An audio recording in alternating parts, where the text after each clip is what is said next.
आप लोग का सपोर्ट ऐसा रहा तो चीजें और ज्यादा की जाएंगी और ज्यादा बेहतर तरीके से स्टैक बेस्ड जो क्वेश्चंस होंगे अभी नहीं हुए हैं, हो सकेगा तो भाई अगला उसका भी वीडियो लेकर के आऊंगा। सारे इंपॉर्टेंट टाइप के पैसेजेस भी करा दिए जाएंगे। बस ऐसे ही ज्ञानोदय पर प्यार बना करके रखिएगा। आप लोगों का प्यार ज्ञानोदय का साथ बहुत आगे तक आपको लेके जाएगा। बहुत बढ़िया भाई, चलिए बहुत मेहनत से आप लोग पढ़ते हैं भाई। आगे देखते हैं हम लोग सेंट्रल आइडिया। देखिए सबसे पहला जो सेंट्रल आइडिया है इसका स्क्रीनशॉट ले लीजिएगा और इसे अपनी कॉपी में भी लिख लीजिएगा। बहुत ही आसान भाषा में बहुत ही इजी वर्ड का यूज किया गया है ताकि जो बच्चे कहते हैं सर मुझे याद नहीं होता है उनके लिए ये बहुत आसान हो चुका है। ये एक एक लाइन को हम लोग समझ लेते हैं भाई। सबसे पहले सेंट्रल आइडिया में क्या देखेंगे, द पोयम जो कविता, a photograph is composed. Composed मतलब लिखी गई है। क्या भाई, लिखी गई है। कंपोज लिखी गई है बाई शेरली टॉल्सन। तो यहां से फर्स्ट लाइन का मतलब हमने समझ रखा कि ये जो पढ़ रहे हो ना एग्जाम में भाई आपको 4 मार्क्स देंगे, 4 नंबर देंगे और 4 नंबर के लिए अगर आपने थोड़ी सी मेहनत कर ली, थोड़ी देर ईमानदारी से पढ़ने का प्रयास किया तो आप फाइनली इस पोयम को याद भी कर सकते हैं। अभी आपको ना 5 मिनट देना है इस 4 नंबर के लिए।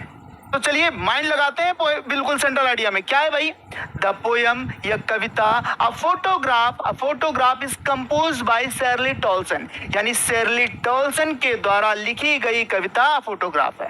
अ फोटोग्राफ कविता शेरली टॉल्सन के द्वारा लिखी गई है। चलिए आगे क्या बोलता है भाई, आगे है द पोयम यानी जो कविता है डिस्क्राइब्स मतलब क्या होता है, वर्णन करना। क्या भाई, वर्णन करना। तो डिस्क्राइब्स मतलब यहां पर क्या हो जाएगा, डिस्क्राइब्स वर्णन करती है। क्या भाई, 3 स्टेज, 3 स्थितियों का। स्टेज मतलब स्थिति। क्या भाई, स्टेज मतलब स्थिति। तो स्टेजेस मतलब स्थितियां। क्लियर भाई, बहुत बढ़िया। तो यहां से है द पोयम या जो कविता है डिस्क्राइब 3 स्टेजेस, 3 स्थितियों को का वर्णन करती है। कौन कौन सी, जिन्होंने पोयम पढ़ा अभी सब एक एक चीज एक एक लाइन क्लियर हो जाएगा कि इन द फर्स्ट स्टेज यानी पहली स्थिति थी वो क्या थी, द पोइटेस यानी कवित्री की। पोइटेस मतलब कवित्री और पोस्ट ऑफिस कवित्री की। पोइटेस मदर यानी कवित्री की माँ स्टैंडिंग खड़ी हुई थी एट द बीच में इंजॉइंग आनंद उठा रही थी। इंजॉइंग मतलब आनंद।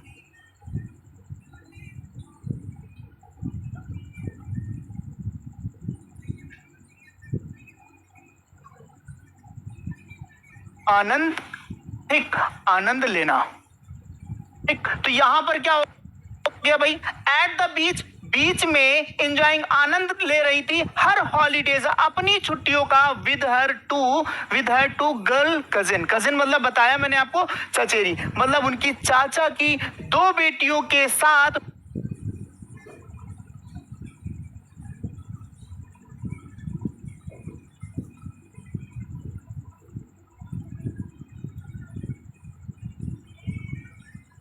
आनंद उठा रही थी। क्लियर, छुट्टी होती है तो घूमने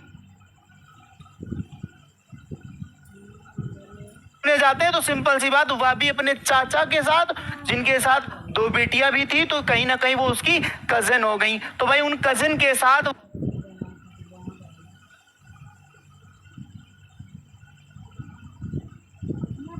12 ईयर्स ओल्ड, वह 12 ईयर्स यानी 12 वर्ष की थी। तो वह 12 वर्ष की थी एट दैट टाइम, उस समय जब वह बीच में गई तो कितने वर्ष की थी भाई, सिंपल सी बात है वह 12 वर्ष की थी। क्लियर सभी को यहाँ तक, बहुत बढ़िया भाई। आगे देखते हैं द सेकेंड स्टेज, और जो दूसरी स्थिति थी वह की थी, the second stage takes us हमें ले जाती है, टेक्स अस हमें ले जाती है 20 और 30 ईयर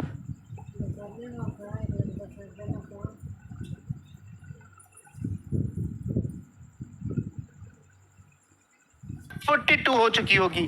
तो यहाँ द सेकेंड स्टेज जो दूसरी स्थिति थी एक सस हमें ले जाती है 20 और 30 ईयर्स लेटर, 20 से 30 वर्ष बाद हमें ले जाती है। वहां क्या बताती है कि द मदर वुड लाफ, माता जी हंसा करती थी एट अ पिक्चर, उस तस्वीर में ऑफ हर, अपनी ही तस्वीर पर उनकी माताजी हंसा करती थी। पोएटिस की माताजी अपनी ही तस्वीर को देख करके हंसा करती थी।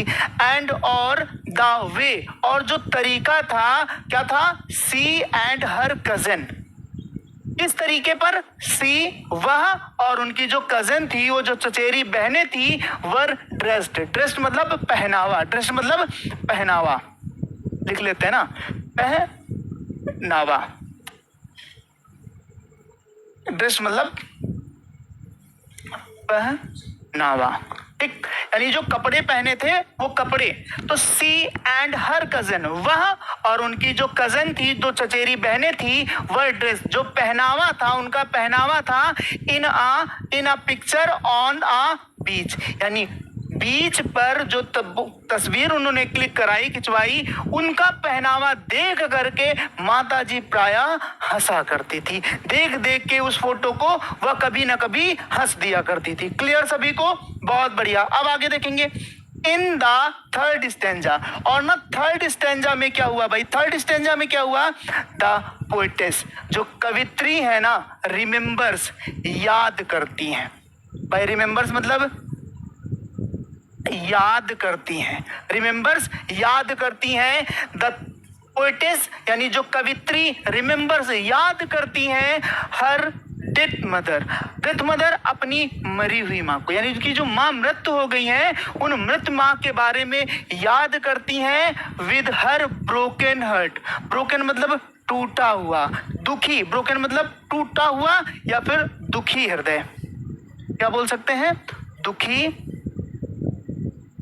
हृदय, ठीक, यानी दुखी हृदय के साथ उन जो पोएटेस हैं वो अपनी माँ को याद करके रोया करती हैं।